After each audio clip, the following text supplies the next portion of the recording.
Good evening, everyone. Welcome to Colombo School of Business and Management and Talk of the Month for the month of August. My name is Hashini Paul, and I'm one of the program coordinators here at CSBM. I would like to firstly start off by giving you all an introduction into Colombo School of Business and Management. The Colombo School of Business and Management, which was founded 6 years ago, was the outcome of a merge of Sri Lanka's academic and corporate sectors. The school was the brainchild of a leader in the academic sphere, Professor Ranjit Bandara, and a giant in the corporate world, Mr. Diane Gomez. It was their ambition to develop leaders capable of effectively navigating the business environment and achieving success.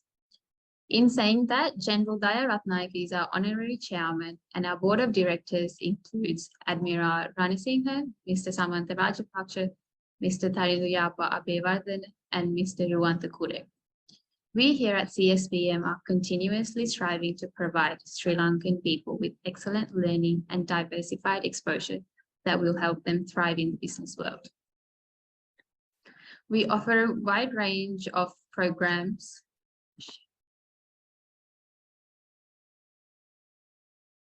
in the corporate training and public sector development, which includes finance for non-finance professionals, executive certificate in leadership and management, and in addition to the academic programs related to sports science, fitness, mental health, psychology, and counseling. We do not believe in the one-size-fits-all mentality. Instead, we want programs that are tailored to our country, market, and current requirements.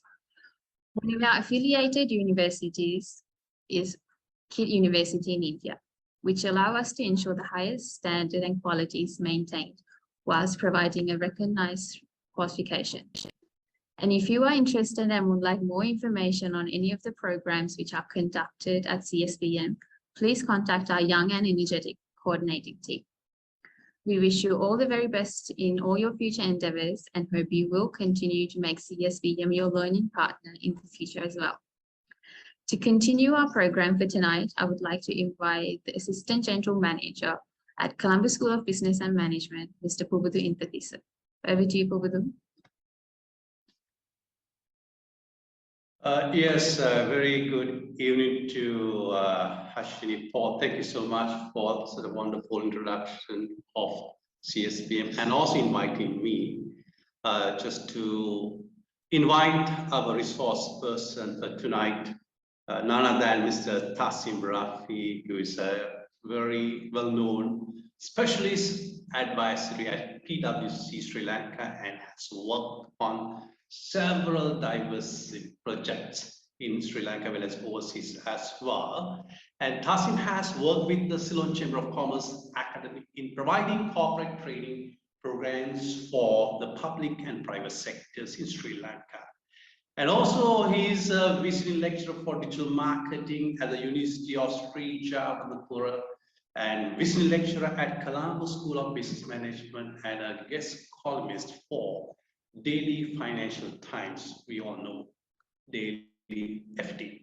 And also, he's a co-founder of Hubpoint Global, which is one of the leading co-working spaces companies in Sri Lanka and a key promoter of entrepreneurships in Sri Lanka as well.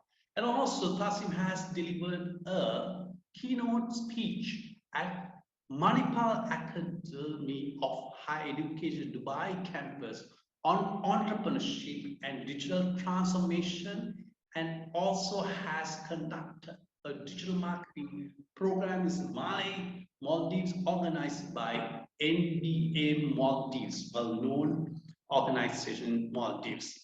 And Thasim has also spoken on Business Today live TV programs on digital transformation in Sri Lanka, how effectively he can transform the digitalization of Sri Lanka to take our resources to globe as well. And Thasim is the director of Venture Green Private Limited, which specializes in organic products and value addition tea. And Thasim is also an international sustainable tourism consultant and provides key insight in the tourism industry, which has a part of the innovation and the digitalization as well.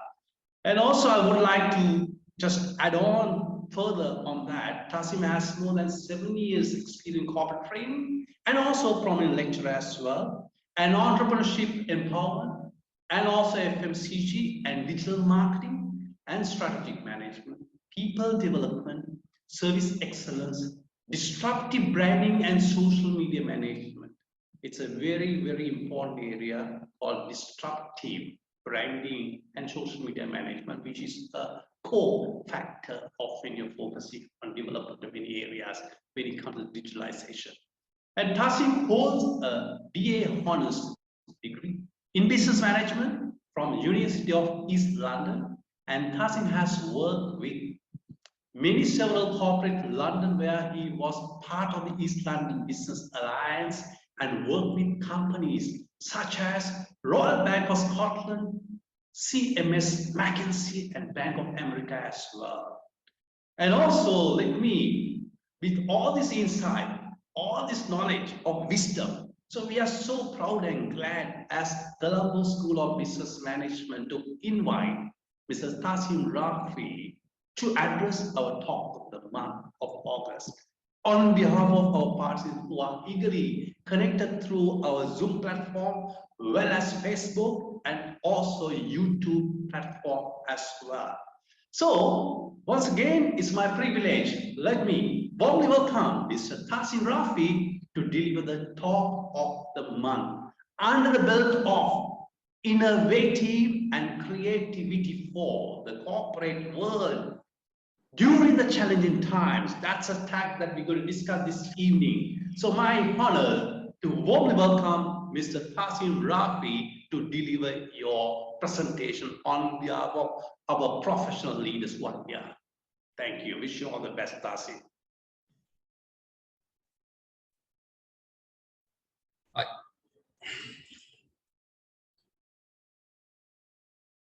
Thank you very much, Ubudu, for that introduction. I think you have given me a very lengthy introduction, but quite simply to put it forward, I am someone who likes to, with the extensive knowledge that I have in these different fields, I'm someone who likes to share my knowledge with my friends and colleagues. That's something that I really admire. So put it short, I like to have share whatever information that I have, and over my extensive experience for more than 7 years in corporate training, in the field of entrepreneurship, in the field of lecturing in Sri Lanka and many international countries, I would like to share my knowledge with all of you. And especially, I would like to thank CSBM for inviting me today for this prestigious Talk of the Month, which has featured many prominent corporate personalities. And it's an honor to be part of this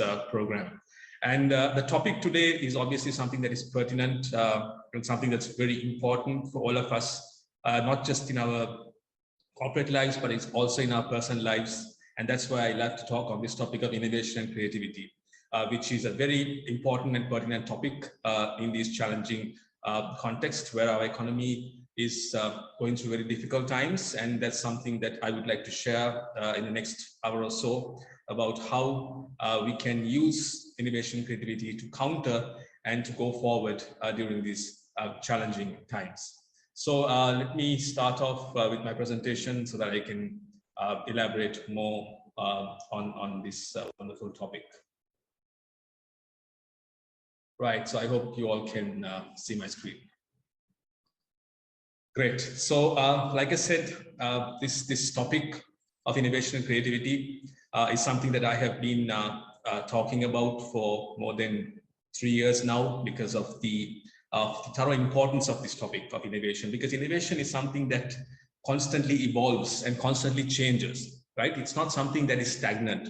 And innovation changes as a result of technology. Now, obviously, a lot of us think that innovation is just to do with technology, but during my presentation, I would like to elaborate and emphasize on the fact that human resource is still very much important.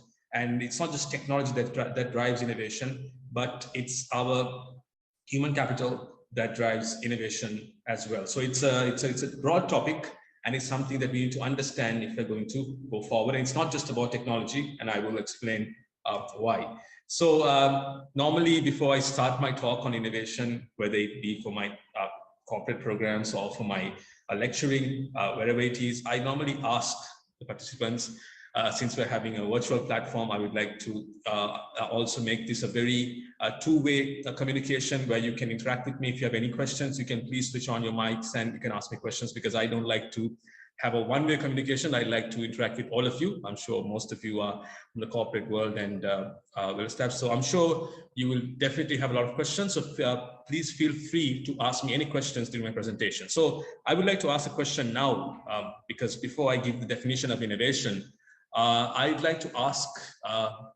anyone can answer, what exactly is innovation? What do you think is innovation from your perspective? Can anyone tell me? What do you think is innovation? What is the definition of innovation from your perspective? Anyone? Okay, so maybe it's a topic that the definition is quite simple and challenging at the same time. But I will show you the real definition of innovation, because since no one has answered the question, I will move to what exactly is innovation. Okay, so there are different types. A lot of people in our mindsets, in our minds, we will think what innovation is, right? I mean, when I ask the question, what is innovation? We may be thinking of different scenarios or different definitions of what exactly is innovation. But this is the most commonly used definition for innovation. Okay, so innovation, this is something that's important that we need to understand. Innovation is the process of translating an idea or invention into a good or service that creates value for which a customer will pay, right? So let me just explain, let me just briefly elaborate on this, because it's something that we need to understand. So all of us will wake up with an idea, all right? Or we may have an idea or invention, right? So that's something that comes up. So basically, it's not important just have an idea or invention, but what is important is to convert that into a real business. So as you can see here, what exactly is innovation? Innovation is a process. Innovation is the process of translating an idea or invention into a good or service that creates value for which a customer will pay, right? So basically, if you ask me what innovation is in simple terms, it's a process of really converting an idea that you have into a real, tangible, practical business, or can be a service or a product. So that exactly is innovation, right? So like I explained, we don't necessarily have to have innovation in just our corporate lives. Like I was explaining in my previous talk also, I was telling, basically innovation is, if you have innovation in your personal life, it will translate into your profession also, right? So it's not just your corporate life, whether you're doing a business or whether you're doing a job. If you innovate in your personal life, that will definitely move on, and then you can obviously innovate in your corporate, and whether it be your job or whether it be your business, it can translate into a successful innovation process. So that is the definition of innovation. Anyone has any questions, please feel free to ask me.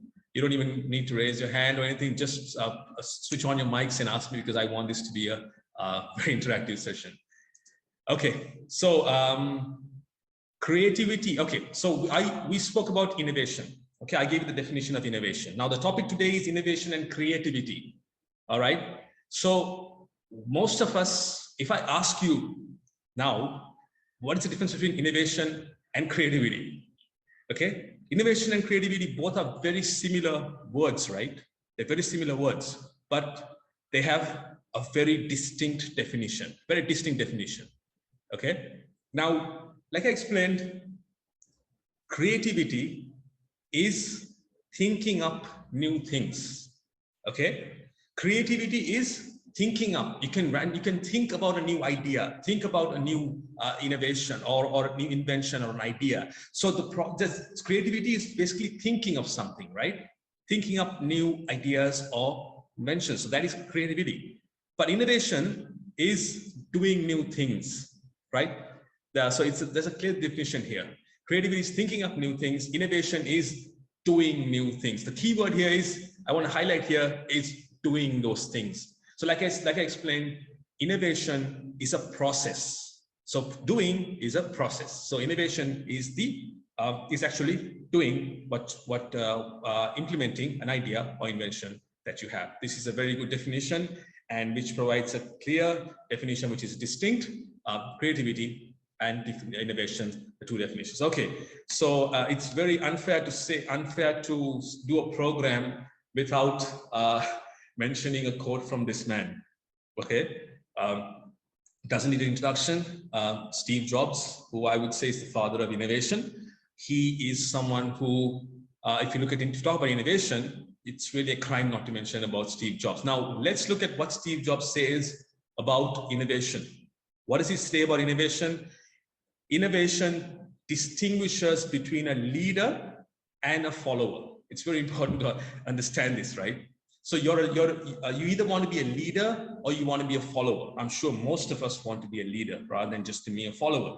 So so what makes you a follower, according to Steve, what makes you a leader, according to Steve Jobs, is innovation. So that's why I wanted to share this very powerful quote with all of you, and what this man who defines, how he defines innovation. As you know, now Apple is not doing very great after Steve Jobs because of the fact that he's not really there, because they're not coming up with new innovative products because of the fact that he's not there. So it's a big loss for Apple, and this is the definition from Steve Jobs. Okay, so now in the first half of my presentations, always what I do is that in the first initial half an hour or so, I quickly talk about the theories, because it's very important to understand these innovation theories which are present, and we need to understand in order to gain a better knowledge of innovation. So let me talk about something that's very important and pertinent, and something that's very important for corporates and entrepreneurs, is to understand the innovation process. Now, this innovation process is something that is used globally by a lot of professionals, HR professionals. You know, if you want to really understand, you need to understand the innovation process. The innovation process is something that's very useful for us to really understand how the innovation process really works. So please feel free to ask me any questions on this one, because it's very important that you understand this. So I'm highlighting this because this is something called the employee-driven innovation. Now, the mistake that we all make, right? The mistake that we all make, especially in the corporate world, is we sit back and we think that only the GMs, only the CEOs, only the chairman, they must innovate, right? That is definitely not the way to go forward, because we think that innovation is only for the senior management and for the top hierarchy, but that is not true, because innovation is something, that comes from the bottom as well. Okay, let me just, sorry. So innovation is something that needs to come from all levels. Now, I'll give a good example of the best example of a company that integrates and gives an opportunity for everyone is Google, right? I would say Google is a good example where there's less hierarchy, where there's less formality, and where there's less, and all the employees, basically the CEO and the executive, they sit in the same area and they discuss without any bureaucracy. There's no hierarchy, and this is an organization that is doing very well. And as you all must have, some of you must have read on the news, Google has issued a circular saying that they will be, they've stopped hiring people, and they're going to lay off some employees. So imagine if Google is going to do that, then I'm sure we're all vulnerable, because the thing is that's why we need to innovate faster, because they're saying they have too many employees and there needs to be more innovation from the employees. That's why I'm saying, that's why I want to explain about this more clearly, right? So employee-driven innovation has six different processes, right? So the first and most important one is to set an innovation objective. Okay, so for example, if you want to have an idea, or if you want to innovate, you need to have a clear objective, right? What exactly is your objective? Whether you're in a corporate or whether you're an entrepreneur on yourself, whether you have a startup, you need to have a clear innovation objective. What am I really going to work on, and how am I going to innovate whichever level of of work which I am assigned to. So most importantly, the first step is to have an innovation objective, right? Number two is to source ideas. Okay, let me ask you a question now, because I can speak all day. I'm used to that, no problem. But let me ask you a question. Please answer, anyone. How do you source ideas? Anyone can tell me how you source ideas?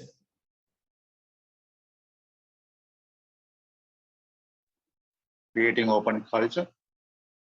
Perfect. Yes, creating an open culture, like I explained just now, Google is a perfect example of creating an open culture, right? The real question is, do we have that in Sri Lanka? And do we have that in South Asian countries? You know, that's the question. Do we have an open culture where we embrace ideas from different levels of employees? And I've been really challenging this. I've been speaking to a lot of corporates. I do a lot of corporate trainings. I always tell, do we encourage this, right? Do we encourage all employees from different categories to give ideas so that we can listen? So sourcing ideas is from a corporate culture, right? Anyone else can tell me how you source ideas? Introducing Kaizen-like methods. Sorry, introducing culture like? Kaizen. Oh yes, Kaizen culture. Yeah, of course, a Japanese methodology which believes in continuous improvement, right? Excellent.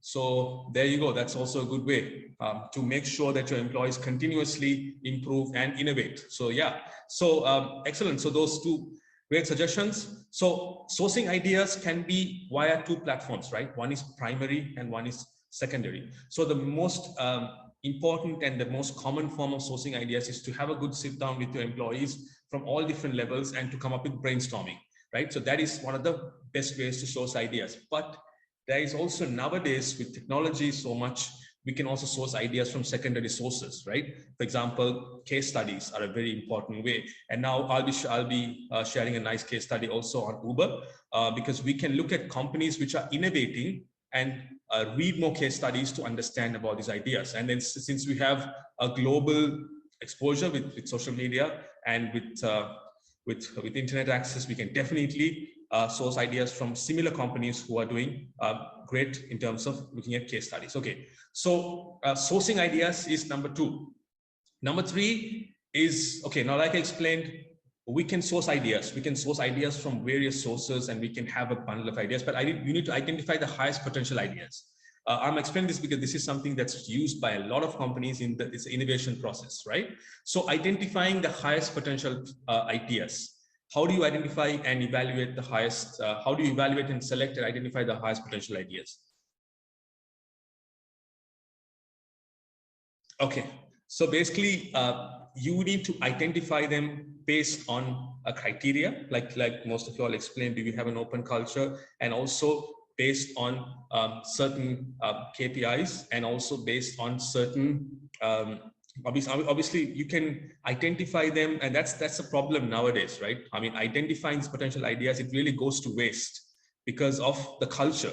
So culture is something that we need to change, because for example, if an executive or senior executive has a nice, wonderful idea, the higher management will not accept it. So that's why I was just saying an open culture, and is very important, something like Google, for us to identify potential ideas. And that really goes to waste, because even if a junior employee has an idea, it really goes to waste if it's not accepted. So identifying highest potential ideas is number three. Evaluating and selecting the highest potential ideas is equally important, number four. And number five, executing on ideas. Now I want to talk about this as well, executing on ideas. Now I have been working with the startup industry for almost 5 years now. I've been working with the startup industries. I've done a lot of workshops with young entrepreneurs, and you know, I've spoken on live TV, I've spoken on Sri Lanka and globally, and we've done a lot of workshops. But we have found out, right, in 2020 alone, there were more than 1,000 startups in Sri Lanka, 1,000 startups, right? And what happened was, out of these 1,000 startups, almost 70% of them failed. After 6 months, 70% of these startups closed down. Why? What is the reason for this? It's because they failed to execute on the idea, right? I mean, it's wonderful to have a workshop. What most of us do is that we attend workshops and people promote the idea, and but then the follow-up is not there, right? After 6 months, they lose interest and they eventually close down. So a good example is execution of idea is very important. Okay, so that's number 5. And number 6, finally, is to measure the results. Okay, so how do you measure the results? Obviously, if your employees are satisfied, and if you are really, obviously there are a lot of KPIs which you can measure on innovation, is to see if it's actually working out, or you need to have a chat and to see if your employees are really driven with the innovation process. So there are a lot of KPIs which you can use and which you can use to measure. So let me round up again. Something very important, the employee-driven innovation: set innovation objectives, source ideas, identify highest potential ideas, evaluate and select the highest potential ideas, execute on ideas, and measure the results. Anyone has any question on this? You can ask me now. That's something that we need to really understand. Okay, so let me move on to the next step, which, okay, the next slide. Okay, so I explained innovation theory from employee-driven perspective, right? And I gave you the clear definition of innovation. Now let's have a look at what exactly how innovation is linked. Now, in my beginning of the presentation, I explained the mistake that most of us make, right? Is when we talk about innovation, we think it's only about technology, right? First thing that comes up to mind when we say innovation, or we think, some gadgets and, it has to be about IT, it has to be about digital transformation, it has to be something about digital. But that is a mistake that we make. Innovation is not only technology, okay? Innovation is a mixture, a wonderful combination of human values, business viability, and technology. Let me elaborate on this. It's something important to understand what I mean by human values, right? Human values is very important when it comes to innovation, because that is something that drives innovation, right? I read an interesting article. We all talk about artificial intelligence. We say artificial intelligence is going to save the world and we're going to lose jobs, but still HR and humans are very important in the innovation process. So to have good human values, which is usability, desirability, is key to have a successful innovation process. So like I explained, Google is an organization which emphasizes a lot on humans and how people are very important to drive innovation. So of course, human values is very important.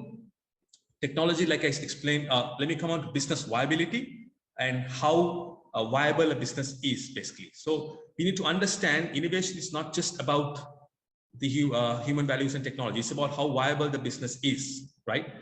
So business viability, a good example we can have is, for example, like I gave the example of Apple, right? And how innovation played a key part there. So if your business is not viable, okay, you really cannot be innovative enough, because business viability goes hand in hand with innovation. Now, other good examples is, I'll give a case study of Uber, right? I do a lot of case studies on Uber. Uber is also an organization which changed the transportation industry. So business has to be viable and continuously adaptable to be a real success in innovation. So human values, business viability, and of course, technology plays a major part in innovation, right? How technologically advanced you are, and all of this combined together will give you a good example of innovation, which basically a combination of human values, business viability, and technology. Starting off with that, let me also talk about another key theory, which I have to talk about when I talk about innovation, is your niche product. Okay, you need to understand what a niche product is.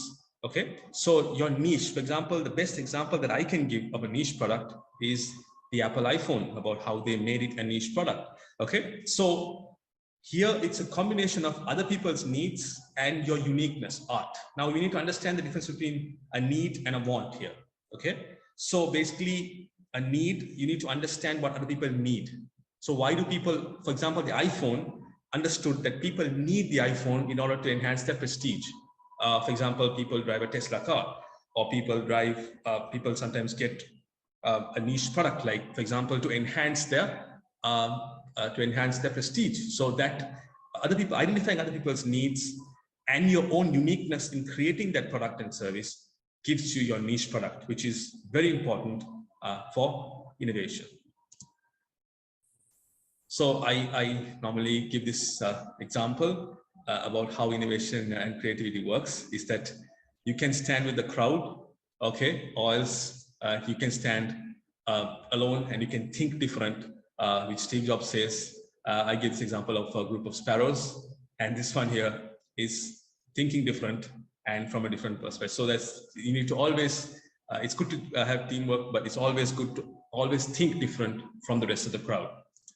Okay, let me just give some examples of innovation. I'll talk about that in the next slide, but just I want to highlight some companies, real examples of companies that failed to innovate and which collapsed.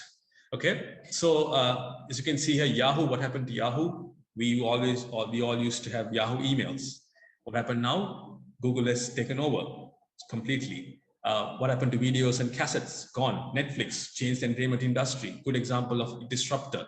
IBM, gone now, and now Dell is taking over. So these are good examples of companies that fail to innovate. Okay, now this is something that I want to really highlight, and please try to focus on this particular slide, because this is, you need to understand innovation. You need to really, I've given real examples of companies which have come up with disruptive innovation. Okay, so there are two types of innovation. One is sustaining innovation and destructive innovation. Destructive innovation is the highest form of innovation. Now we think that only innovation is enough, but there are different forms of innovation. The highest form is destructive innovation. Now examples here, as you can see, the cameras. Now smartphones have the cameras themselves. Then what happened here is that you have Google Maps, again, changed everything completely. Encyclopedias are no more. Wikipedia changed information completely. Netflix changed entertainment completely. Uber, Lyft changed the transportation industry completely. These are very good examples of disruptive innovation. Okay, now let me emphasize on this. So I'll just take some time on this and talk about this, because it's something that's a key part of today's presentation, is for us to understand the levels of innovation. Okay, so we have three different types of innovation. Okay, so the three steps, I would say, the three stages. The first one is something, the basic level. It's called incremental innovation, which is the basic level of innovation. Improving on what you're already doing. Any good examples of this? I would like to hear from you. Any good examples of incremental innovation? Slowly innovating, taking it very slow and steady. Most of the software programs, video games. Okay, yeah, video games. Yeah, anyone else? That's a good example.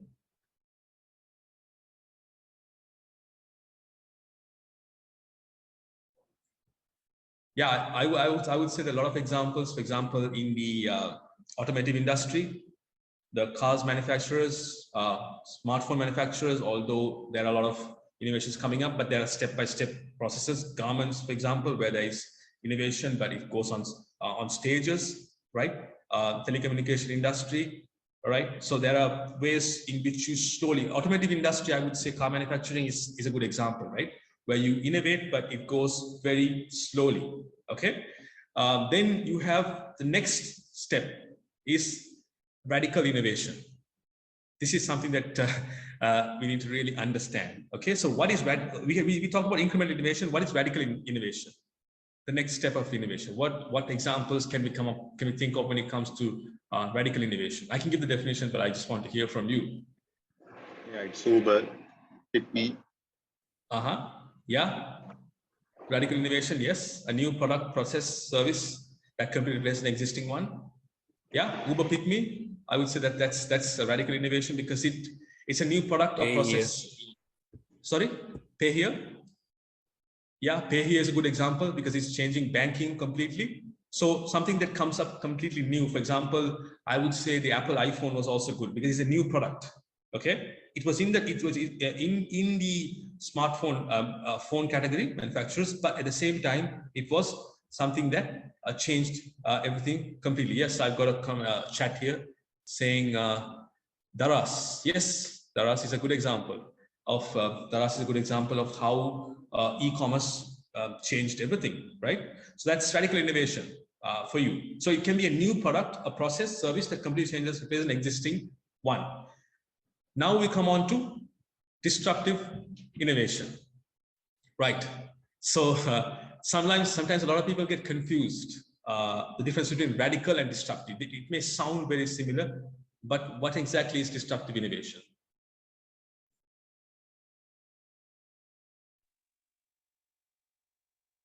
Okay, so let me give an example. There are a lot of examples of disruptive innovation. Digital camera. Yeah, digital camera. Yes, it's a low cost. It's especially a low cost alternate. Digital camera would be a good example again, but it could also be in the stage of incremental or radical. So disruptive innovation is something that. Let me just open the chat. Yeah, smartphones. Yes. Sorry. Netflix. Yeah. Perfect. Yeah, Netflix is a good example of some. Yeah. That's right. Netflix is a good example because it changed entertainment completely. So Netflix is a good example. Then Amazon, we changed e-commerce completely. Then Tesla cars, right? Tesla car is a perfect example of disruptive innovation. I will tell you why. Because a Tesla car changed the electric concept completely. So it's something that it's maybe it's changed the industry completely. Now, if you look at Elon Musk, right?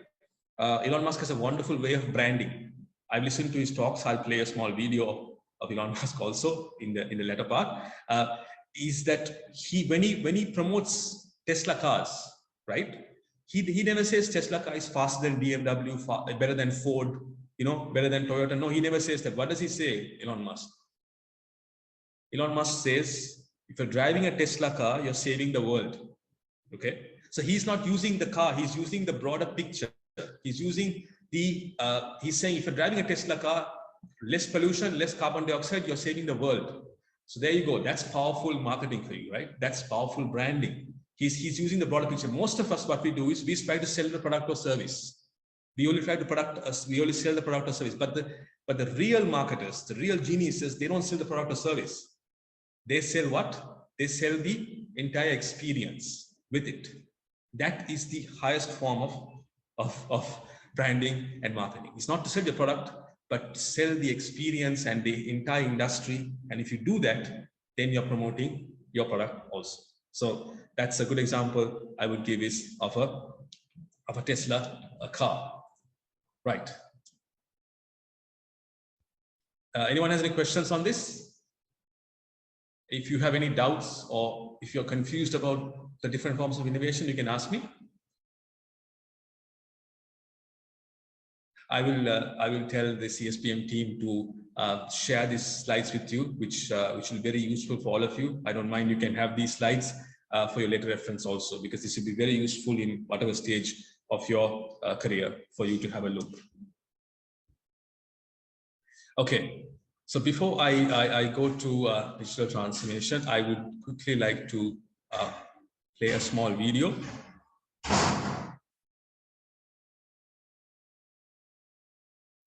All right, so before I play this video, this is a video of Uber, right? Of Uber CEO, CEO Travis Kalanick, and what he mentions about which I'll do a case study after this on Uber.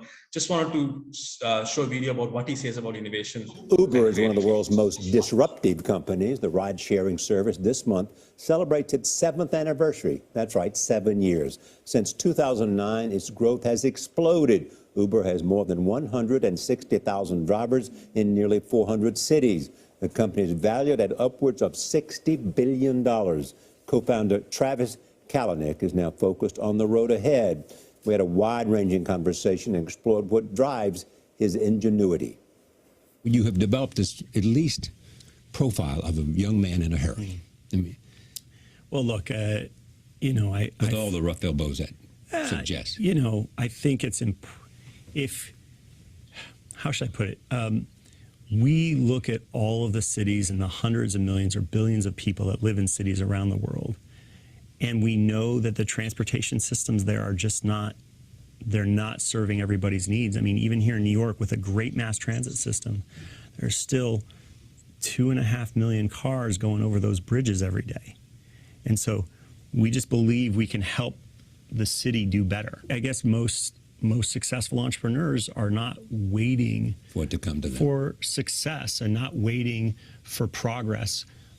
We are generally a little bit forward-leaning when it comes to trying to make progress happen. Well, you become, I think, in love with the idea that you have been part of, you know, and you can't wait to push the edges of what that is. Well, I think what it is like, for me, it's about problem solving and loving to solve problems.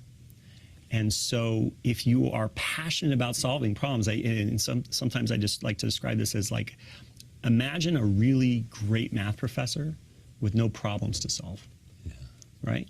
A great math professor is somebody who wants the hardest problems, who wants to solve them and loves solving them. That's kind of how I feel about my work. And so it's not about a man in a hurry. It's more about really interesting problems in the world and how do you lean into them and solve things that people maybe thought weren't even possible to solve, and that's fun.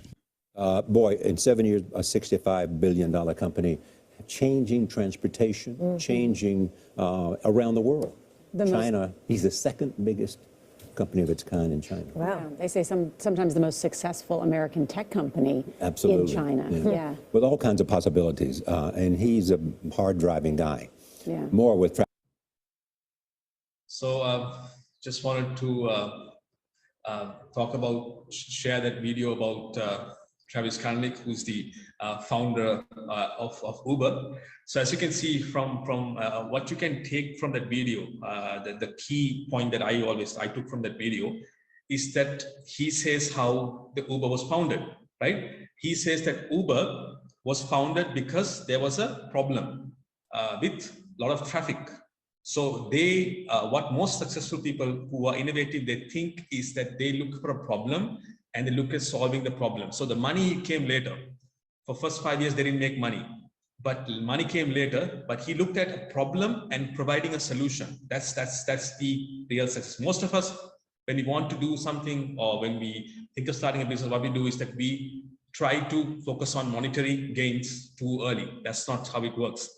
If you solve the problem and if you solve it properly, then you will get the returns gradually. I just wanted to now talk about digital transformation, which is very important when you talk about innovation. I want to give some key figures here about digital transformation. As you can see here, 34% of companies have this global perspectives, which I want to share with you. 34% of companies have already undergone a digital transformation. These are according to Smart Insights. 56% of CEOs said digital improvements have led to revenue growth. 56% of CEOs have said digital improvements have led to revenue growth. According to Gartner, which is a global research company, more than 60% of Americans prefer solving basic customer services through a self-service website or app, right? This is something that's another interesting point. 73% of consumers use more than one channel during their shopping journey. Now, another key point that I want to mention is, since we are all corporate or we have our own businesses, most of us have this very difficult question of whether we should go online or we should have a physical presence, right? I'm sure most of us think whether we should invest our business, whether we should go more online or whether we should go physical. So now there is a new concept, new experience called phygital, which basically means what? Fees for physical and digital. It's called the phygital experience. Now it's been found out that most customers, although they like to go do online shopping, they still prefer the real experience of going to a store and purchasing. That's why it's called the phygital experience. Now, 73% of consumers use more than one channel during their shopping journey. So it's not entirely digital. They still prefer to go, 65% of consumers research products before stepping foot inside a store or before they purchase. Some interesting figures that I wanted to share, because I think that the real question we have is of this experience of going online totally, which is not entirely advisable, because still customers prefer to go for a experience, a multi-channel experience. Okay, so I would like to quickly share some figures with all of you about where we're standing in terms of digital maturity across Sri Lankan companies. Now, something very interesting that I want to share, this is according to McKinsey, which is a global research company. It's found out that Sri Lanka, the global median average for digital transformation is 33. Where does Sri Lanka stand? We're standing on 35. So the good news is Sri Lanka is 2 points ahead of the global in terms of digital transformation. I want to highlight here, digital maturity varies significantly by industries. Now, let's look at which industry is more digitally mature, right? As you can see here, Sri Lanka's average is 35. The highest is what? E-commerce, which is the highest. High-tech, which is 44 points. Others 36, conglomerates 36. Travel, hospitality, banking still below the average, and manufacturing is at 29. So the highest is e-commerce and the lowest is manufacturing. So some interesting figures that I want to share from McKinsey about where we stand in terms of digital maturity. Okay, so I wanted to highlight about social media usage, right? Because that's something that's got to do with social media marketing, and global social media usage is something that we need to understand, because like I explained, innovation nowadays has got a lot to do with how we have a presence in social media, right? So to see the global social media usage, this is according to the World Bank. I've got these figures for you. 7.44 billion people on Earth, and out of that, 3.84 billion people are using the internet. 50% of the world's population is using the internet. 2.46 billion people are using social networks. The interesting part is not that. The interesting part is this final, on the right side, if you can see, the 2.01 billion people are using mobile social network. I want to highlight this a lot, because, you know, when we're looking at doing a marketing campaign or a digital campaign, right? This is the target market that we have. Now, in 2 billion people are using social media on their mobile phones, which is a very interesting fact. I'll share with you the most used social platforms. As you can see here, Facebook, almost 2.5 billion people, YouTube, 2 billion people, this WhatsApp, 1.6 billion, FE Messenger, 1.3, right? So as you can see, these are the most used social media platforms. Sri Lanka also, if you look at Sri Lanka, we still have a SIM card penetration of more than 130%, right? And our smartphone usage is almost close to 50%, right? And also our Facebook usage is 7 million people are using Facebook in Sri Lanka. So 7 million targeted customers. More than 2 million are using Instagram. And I want to highlight one more thing, is that LinkedIn, we have almost 1.5 million people, which most of us undermine.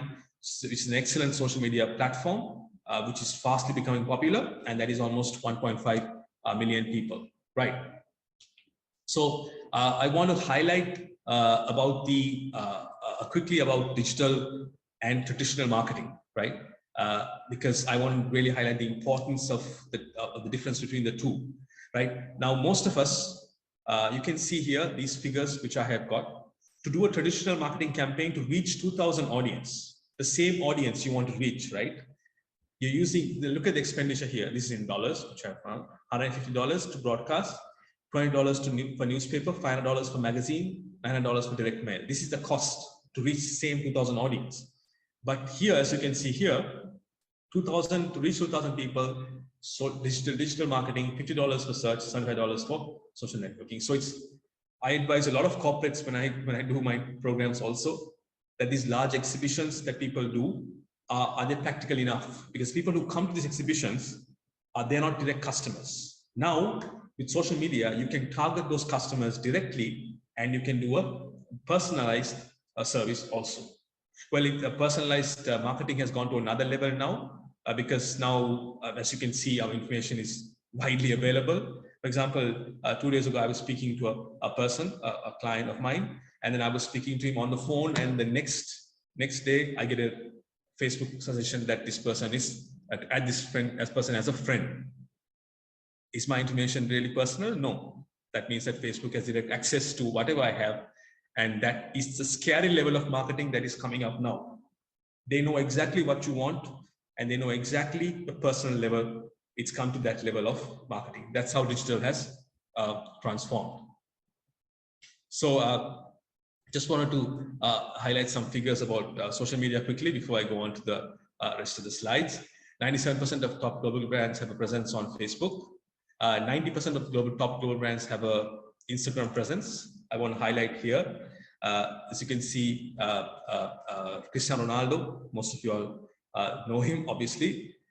Interesting fact is he makes more money on these Instagram posts than actually playing football. Now, for a post like this, he will charge at least $2-3 million just for a single post. Because you know why these companies are paying them this much? Because on TV, there's no guarantee people are going to watch them. When there's a TV advertisement, what happens? Normally we just go and we go to the washroom or we go to buy dinner. But on Instagram, they know exactly it will reach them and people will see. That's why this is a different form of marketing and people are paying much higher for it. Okay, so I want to share a quote from Jeff Bezos, who is one of the leading innovators, of course. I knew that if I fail, I wouldn't regret that.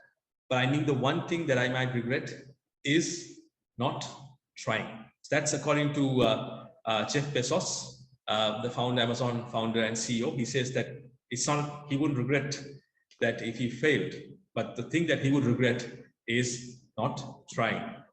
Okay, so like I explained earlier, I mentioned that innovation is not just about technology.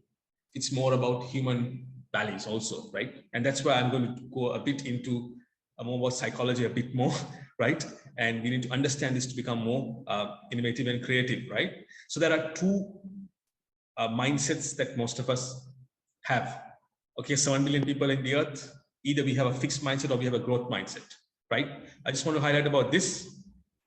Two types of people. So a fixed mindset person defends that people are born creative and innovative. A growth mindset person defends that people become creative and innovative. How do you become creative and innovative? You constantly improve, you constantly read, and you constantly take on new challenges to become creative and innovative. A fixed mindset person avoids feedback. Okay, so this is something that you need to understand. A person who has a fixed mindset will always avoid feedback. How many of us can take feedback well? We can't, right? We really can't. So a growth mindset person searches proactively for feedback. So if you're making a mistake, you learn from it. That's the way a growth mindset person believes in. A fixed mindset person gives up after failure. A growth mindset person learns from failure. This one is also important. A fixed mindset person focuses more on innate talent, something that you have inside. But a growth mindset person focuses more on daily training, continuously improving, right? And the final one, which is very important, we need to look at. A fixed mindset person values answers, and a growth mindset person values questions. Okay, so I made a comment on this also in my previous talk. So it's always a person with a growth mindset person values questions. They keep on asking questions. So any questions anyone has? All right, that was a quick joke that I wanted to. So, the serious part is a growth mindset person continuously asks questions because that's how you grow your mindset. All right. So let me go on more into a bit more about innovation, how we can really affect your business and how you can improve your business, right? To see here, why is innovation important in business? Okay. a good quote that I want to share here is, you can see here, don't think outside the box, but think like there is no box, right? So a lot of us say, think outside the box, but a really innovative person will think like there is no box. So that's how infinite our mindsets should be. Creativity and innovation within well-run businesses is a sure path to success. It stimulates creativity and creative problem solving, will lead to improvements in the process of solving problems, propel innovation forward, increase the productivity of the business, keep that competitive edge that every business is striving to achieve. So that's why innovation is important in business, right? So again, I want to highlight that everyone can innovate. So incorporating innovation in your communication can help you save time and money. And it's not just the top management that innovates, but it's the entire team from all levels that needs to innovate for a business to go forward. I want to quickly highlight the motivations for innovation. A lot of people ask me, how exactly am I going to innovate, right? How do I constantly innovate? I would say, I'll come to movies, I'll explain why. Books are very important to, it's a good motivation for innovation. Steve Jobs, Elon Musk says he can sometimes read 1 book a day. Bill Gates says he reads almost 3 books every month. So books are still a good way to innovate and to be more focused. Online sources, plenty available, YouTube subscriptions, and movies. The reason I explained is movies are good sources for innovation. There are good movies like the Steve Jobs, the story of Steve Jobs about how he found it, Social Network, the story of Facebook. So movies also can be a great motivation for innovation. All right, just wanted to highlight a bit more about innovation and how, what are the theories there are, right? The most commonly used, I'm sure most of you have already used it, is to look at a SWOT analysis, a strength, weakness, opportunities, and threats. Not just for your corporate life, but for your personal life also. A SWOT is very important. I will go to the next one, which is something that you must have not dwelled into more rather than SWOT analysis, something you call the SMART goal setting, which is very important to be more innovative, which is specific, measurable, attainable, relevant, and timely. Most of us have goals, right? It's easy to have a goal, but the question is our goals smart? Are we really smart about our goals? Are we specific? Are our goals measurable? Are they attainable? Are they relevant? And most importantly, are they timely? I'll give a good example here. Please have a look at the bottom part of the slide. The bottom part of the slide, please. So a good example is, not a SMART objective is, I want to increase the number of visits to my website. I just blankly say, I want to increase the number of visits to my website. I'm not, that's a goal of mine, right? It's a goal, but I don't have a clear strategy there. A SMART objective is, I want to reach 20,000 visits a month on my website every month within 3 months. To do so, I'm going to do X, Y, and Z. You can see here, that is a SMART goal. I'm giving a clear number, 20,000 visits a month, and I'm giving a clear time frame on my website every month, and I'm giving 3 months. To do so, I'm also giving what I'm going to do. I'm being very specific, I'm being very measurable, attainable, relevant, and timely. To do so, I'm going to do X, Y, and Z. So there you go. That is a clear example of a SMART goal setting that we need to understand. So any questions on this? Okay, so I didn't understand this part. Can you explain it again if you don't mind? Sorry, explain. Yeah, can you explain this again? I didn't understand this part. All right, okay. So to understand this, what I basically mean is to have a goal is simple. Okay, a simple goal can say, now the example that I've used below is I want to increase the number of visits to my website. So that's a goal that I'm saying, right? So my goal is to increase the visits to my website. I'm just clearly saying it openly without any detail to it. But a SMART objective is I'm giving a clear time frame, and I'm making it specific. I'm saying I want to reach 20,000 visits a month on my website, and I'm giving every month, within 3 months, I'm going to do X, Y, and Z. So basically the whole part, to put it simply, a SMART goal makes a goal more realistic.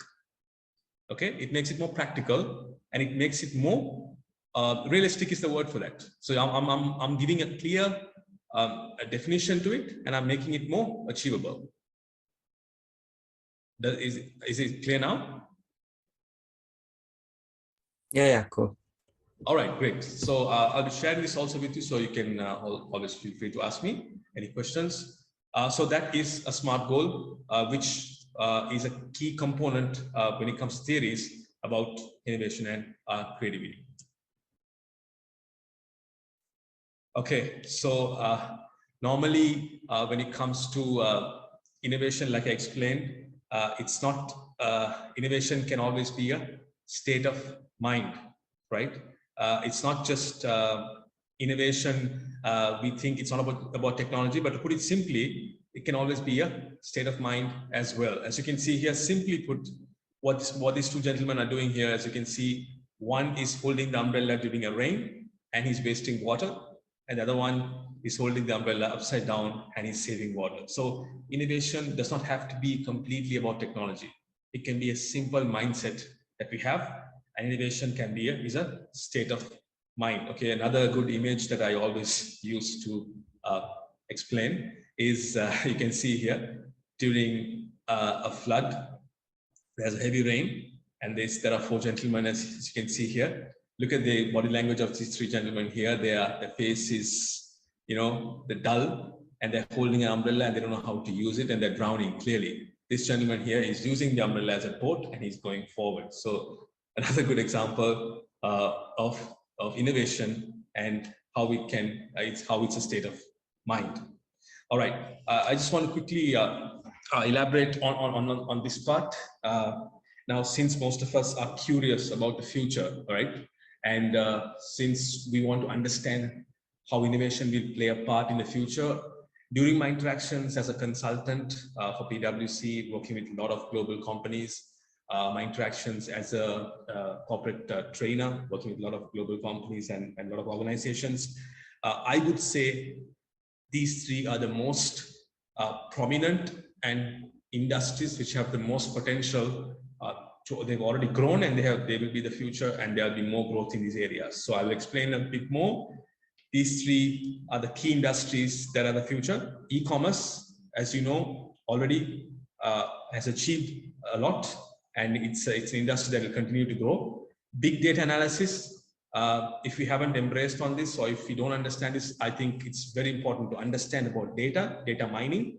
Like I explained earlier, the future is about understanding and going marketing to a different level. So the data that Facebook has is that they sell it to different organizations for a more personalized branding and marketing, right? And big data analysis definitely has got a lot of good future. Fintech is more to do with financial technology. A lot of banks are already using this, and a lot of potential in terms of fintech. A lot of investments happening in the local banks, international banks, in this particular technology. So I would say the three industries, three areas which have a lot of potential to grow and will be the future are e-commerce, big data, and fintech from an innovation perspective. What these are the industries that have the highest potential to grow. Okay, so I always say this during my talks, is that the key words that we should always live by and we should have is simple terms. You should improvise, adapt, and overcome. And if you have these three words in these challenging times, I'm sure you can achieve much more, and you can go forward during these very difficult and challenging times. So thank you very much, and now I would like to make it more interactive and go for the question and answer session, which we can, I'm happy to listen to you and answer your questions on this particular topic of innovation and creativity.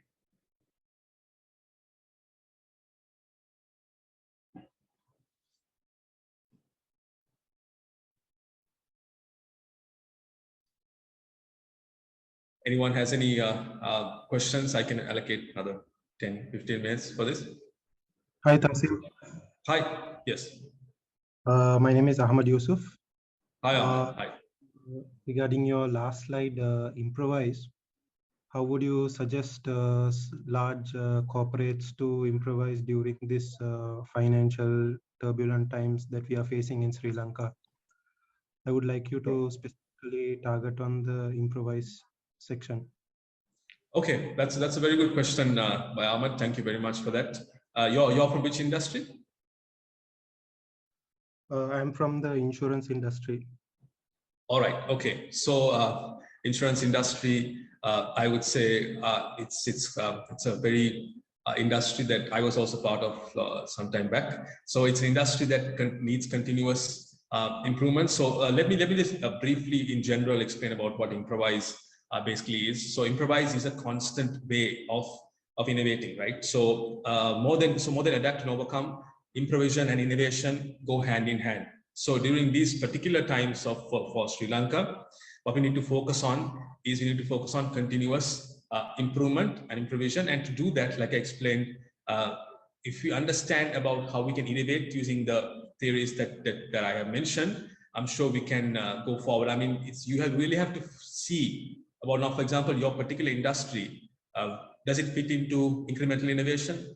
Are you all doing disruptive innovation? Are you all doing radical innovation? So if you understand that, I think you can really go forward. So I would say you need to really focus and to see which stage of innovation you are in, right? Are you really focusing more on disruptive innovation? Are you making products that are more disrupting the way you sell your products? Or are you really focusing on incremental innovation step by step?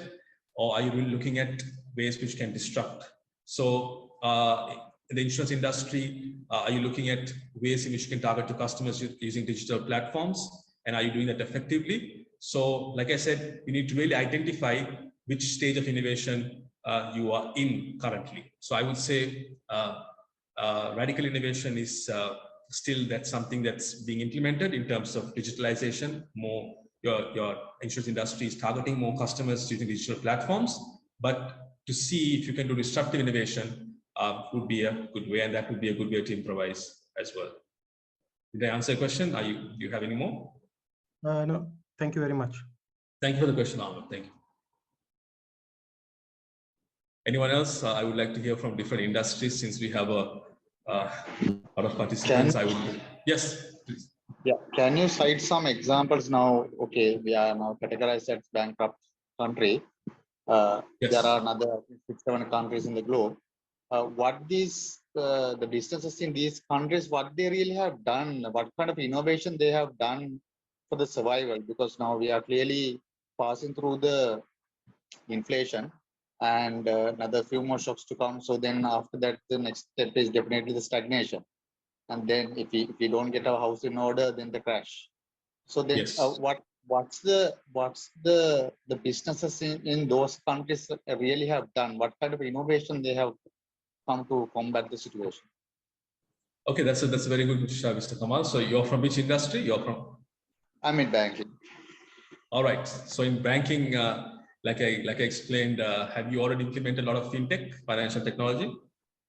Yeah, but my question is because banking, because so long the businesses are surviving, we can survive, right? Yes. It's not that we are a facilitator, and okay. for all the industries. That's what I'm asking. Right. Nothing specific to the banking. In general, the businesses per se, what kind of innovation the general businesses they should come up with the survive in this context? Absolutely, I think that's a very good question. So during my presentation also, I explained a lot about disruptive innovation and gave some really good examples, right? So companies that should change the platform completely. Now, for example, Pick Me to a Level has done that in Sri Lanka. They changed the transportation sector. And so like I explained, there are areas which these developed economies have already implemented. And like I gave in the last examples also, the areas which really have, although you cannot put it in the context of the local economy and how you can really go forward, I'm giving from the general perspective. the advanced economies have really implemented those three industries, which is big data, financial technology, and e-commerce platforms have really gone forward. But still, I would say the future is that still, if you look at banking also, I think Mr. Kamal would agree that digitalization is still not being implemented, right? I think less than 20% are using digital platforms. Now, an interesting example that I found out, I read an article. Now, if you talk about digitalization, we look at Somalia. Now, people say Somalia is a bankrupt country, right? But if you go to Somalia, I did a case study that Somalia is now has digital banking. Almost 80% of them are using digital platforms. So Somalia has come to that level. So as you can see, this is even these countries which we consider as really bankrupt, undeveloped countries are using digital platforms. So to give an example, I would say in terms of the corporate perspective, the corporate culture we also have to play rather than wait for the government to implement everything. We also should make sure that we come up with our own levels of innovation. And that's why I really highlighted about the different levels of innovation that we need to look at.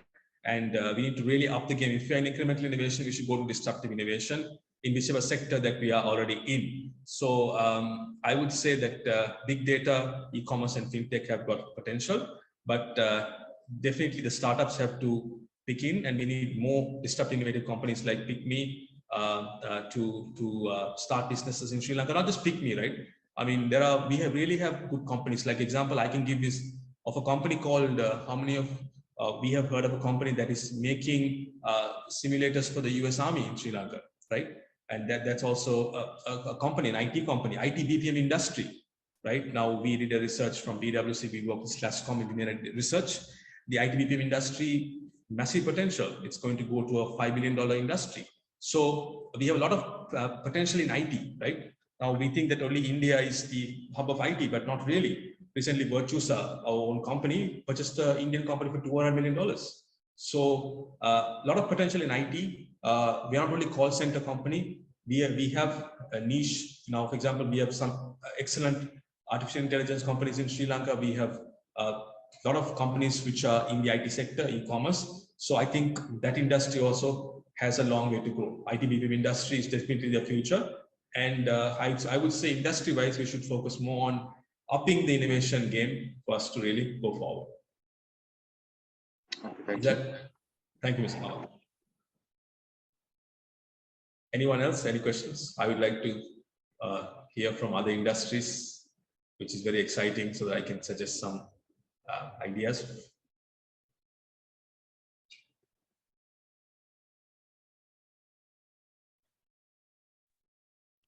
Hi, good evening, Mr. Rafi. This is Francis. Hi. Hi. Actually, I'm running multiple task organization. It's like construction, trading, and some native food products. Unfortunately, it's still in the startup stage. So really, from 2020, I started this. But unfortunately, because of the situation, really all of the parts, because in the sense construction and meantime the trading, every doors have been closed. So what should be the next step taken from us because of the situation?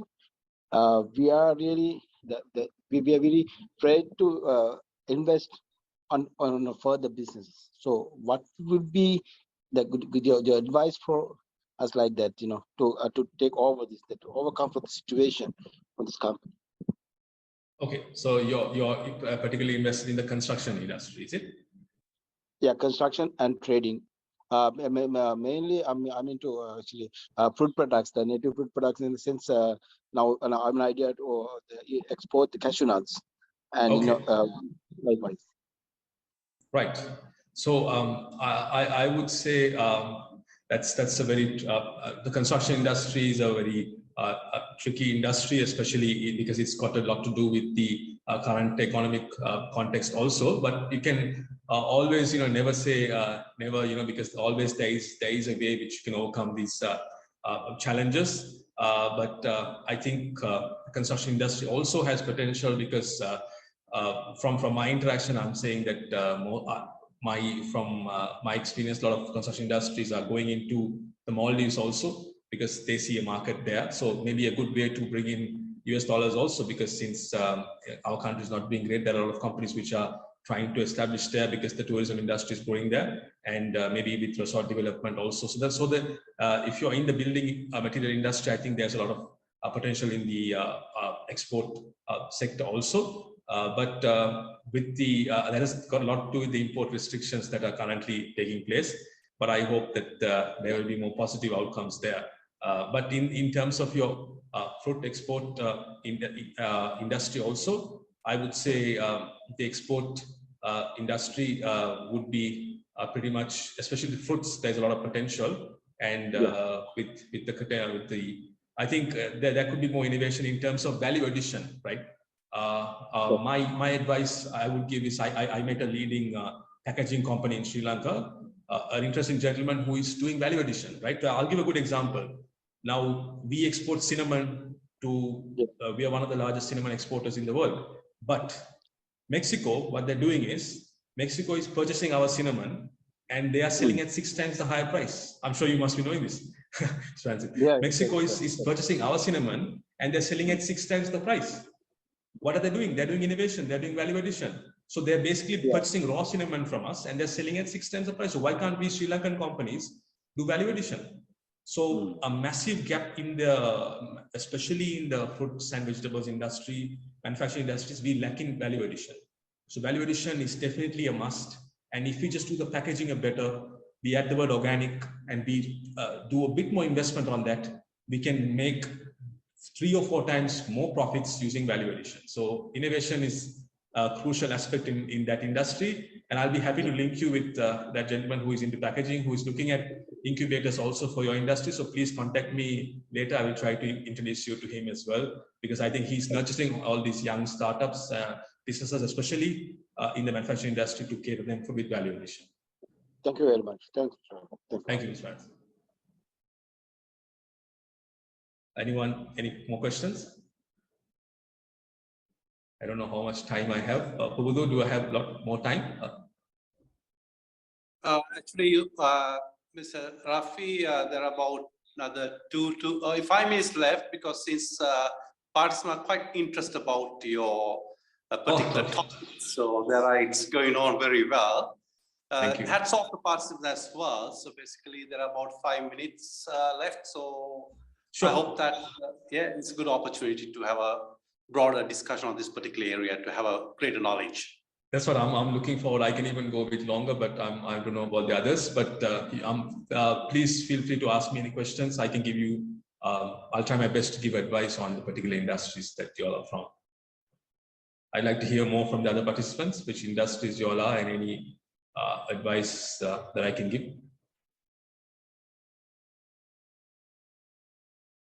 You can put it on chat also if you have any questions. You always can feel free to add me on LinkedIn also, and you can always email me any questions you have. I'll just share my details 1 second. So this is my details. So you can always please feel free to email me, or you can contact me on my mobile number. You can feel free to call me if you have any particular questions, and please add me on LinkedIn also, which is a platform that I use regularly, and I share a lot of interesting insights about what's really happening in the world out there. So in terms of innovation, so please feel free to add me on these platforms also.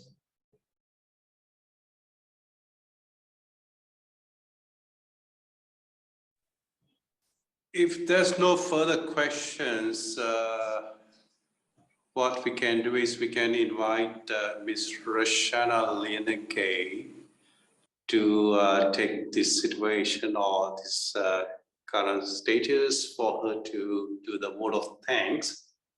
And and we encourage, because there are a few more minutes left. And also I have one question before Jen. Please go ahead. program. So what I want to know from you. Recording in progress. Yes, please. You can ask. Probably you can hear me. We can hear. I can hear you. Yes. Yes. What I would like to hear from you, Thasim, like I do understand the current context and many challenges are there. And so with all these challenges, I just want to know how this innovation like digitalization, the effectiveness of the leadership, it's quite vital. Would you like to just to explain within a few minutes about that? The innovative leadership, how this is going to embed with your subject. Thank you very much. Sure. I think that's a very important question, Prabhu. So leadership and innovation, how it really plays a part. So I think, like I gave examples earlier, leadership is something that's vital in terms of innovating, because it's really happening out there a lot, because, but again, we need to challenge the whole concept of leadership, right? Because the general perception we have is that we think leaders are only the CEOs and the general managers and the higher, or they're the leaders. But to be honest, if we have a leadership mentality, we can really implement it at all different levels, right? And that is something that really is important, and that drives us to be more innovative. Like I gave an example earlier, the concept of Google. So, so the thing is, the perspective is, are we really thinking about leadership? And how we need to think about the word leadership is very important, right? It's crucial to understand that leadership is not just about having a title, right? Right. That's a very important point that I want to mention. We think leadership is about title, right? But not exactly. A leadership trait is not just about title, but it's something that we have to develop within ourselves. And to do that, we need to be innovative, and we need to follow those concepts and constantly read and try to challenge our limits. So to answer your question, I think leadership and innovation really play a part. But again, I would like to emphasize that leadership must not be restrained to a title, but it should be in everyone and in every level of the hierarchy for an organization to grow forward. Whether you're doing a startup, whether you're doing whether you're in a big large corporate, try to embed leadership in all different categories of different employees, whether it be executive, senior executive, assistant manager, manager, senior manager, general manager, AGM, or CEO, chairman, anything. Try to embed leadership and don't give a title for it, and that really can improve your organization multiple times. I hope I answered the. Thank you so much. Thank you. Really, it's very exciting. Yes, we would like to hand this session over to our host, Ms. Rashana Lenegate, to do the, offering word of thanks to everyone. Thank you very much.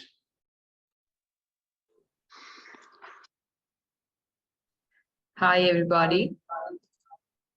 First and foremost, I'd like to thank Mr. Thasim Rafi for joining us for the Talk of the Month program and contributing his thoughts and ideas on this subject. And in these challenging circumstances, I'm sure it was an enlightening session for all of you. It's our corporate and social responsibility as a corporate entity and a business school in Sri Lanka to assist the community with further knowledge like this.